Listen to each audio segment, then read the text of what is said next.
এক স্বৈরাচার গেছে, আরেকটা আসবে। যে ওই মঞ্চে যায় সেই স্বৈরাচার।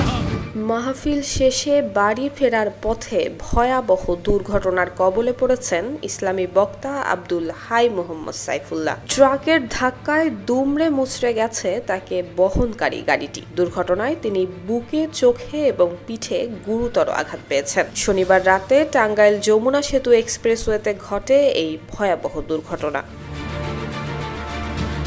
মোহাম্মদ সাইফুল্লাহর ভেরিফাইড ফেসবুক পেজে একটি পোস্ট করে আজ এই তথ্য নিশ্চিত করা হয়েছে। পোস্টে বলা হয়েছে, শনিবার রাতে মাহফিল থেকে ফেরার পথে টাঙ্গাইল যমুনা সেতু এক্সপ্রেসওয়েতে একটি ট্রাক পেছন থেকে তাকে বহনকারী গাড়িটিকে ধাক্কা দিলে গাড়িটি দুমড়ে মুচড়ে যায়। এতে গাড়িতে থাকা মোহাম্মদ সাইফুল্লাহ বুকে, চোখে এবং পিঠে আঘাত পান। পোস্টে আরো বলা হয়, আল্লাহর অসীম দয়ায় তার জ্ঞান ফিরেছে।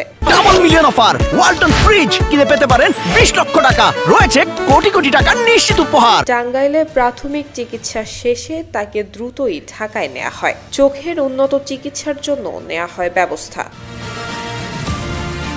মোহাম্মদ সাইফুল্লাহ একজন স্বীকৃত ইসলামী বক্তা। তিনি কুষ্টিয়ার ইসলামী বিশ্ববিদ্যালয়ের আল হাদিস বিভাগ থেকে স্নাতক এবং স্নাতকোত্তর সম্পন্ন করে ফ্যাকাল্টি ফার্স্ট হওয়ার সুবাদে রাষ্ট্রপতি গোল্ড মেডেল পান। বর্তমানে তিনি ওই বিশ্ববিদ্যালয়ের এমফিল ডিগ্রি অর্জন শেষে পিএইচডি গবেষণায় নিযুক্ত।